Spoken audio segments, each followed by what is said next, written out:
Is America weak? Our economy's crashing right now. What's going to happen? Does Russia, China, and Iran completely align and think to themselves, this is the best it's going to get. We need to go.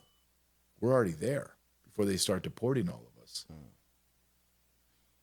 mean, let's look at another massive issue is in 4 years, Joe Biden arrested over 200,000 special interest aliens. Those are terrorists.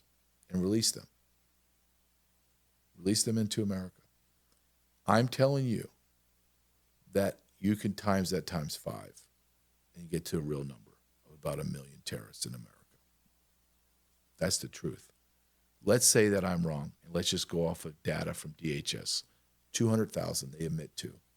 What did Tulsi Gabbard come out and say 3 days ago? Tulsi Gabbard came out on the border and said a subset, not the whole set, a subset of terrorists from Central Asia were arrested by the Border Patrol, and Joe Biden detained and deported 8 of them. 8. They confirmed over hundreds were terrorists. I'm telling you, all of them were. Just go off of them. At least 400. What happened to the 392? He released them into America. Tulsi Gabbard was then, later that night on Laura Ingraham show, and she said, when I first heard this, I thought this was like a sick joke, like somebody's just feeding me garbage. And she said, when I understood that it's real, I am shocked. This is happening. This 4,000 subset. We're talking about hundreds of thousands of them in our country.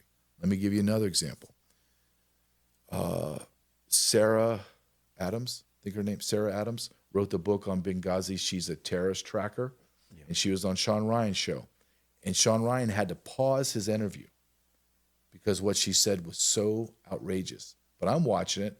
It wasn't outrageous to me. I was like, damn, I've been saying this. And what was her statement?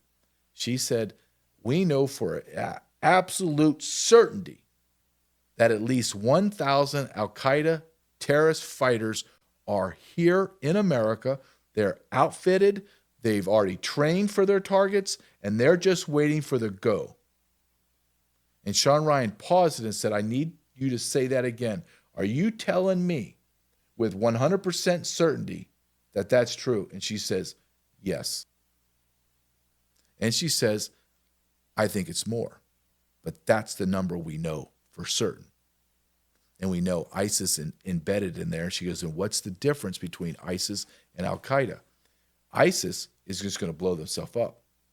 Al-Qaeda is going to do what we talked about with the Chinese PLA soldiers. They're going to attack and then withdraw, attack, withdraw. Everyone's screaming what you and I are talking about.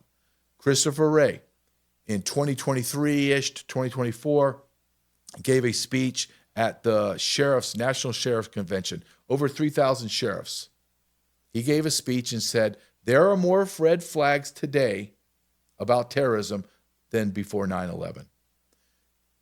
Christopher Wray then goes in front of Congress and they ask him, where are all the terrorists? Mayorkas was to his right, and he looked at Mayorkas and said, I have no idea. There's so many of them. You have to ask him. They don't know. They don't know how many. It's beyond their capacity. Let me make it a little, this is not anecdotal, but I want to give you a snapshot. So the cartels on the border run everything. If there's a group of people that cross, say, Del Rio, Texas, they were Haitians and Venezuelans. Why? Did anybody ever ask, why is it just Haitians and Venezuelans? Well, because the cartels determined that that is the crossing spot for Haitians and Venezuelans. San Diego is the crossing spot for Chinese nationals. That's where a lot of all the Chinese cross in San Diego. The other spot in San Diego was Imperial Beach where I worked.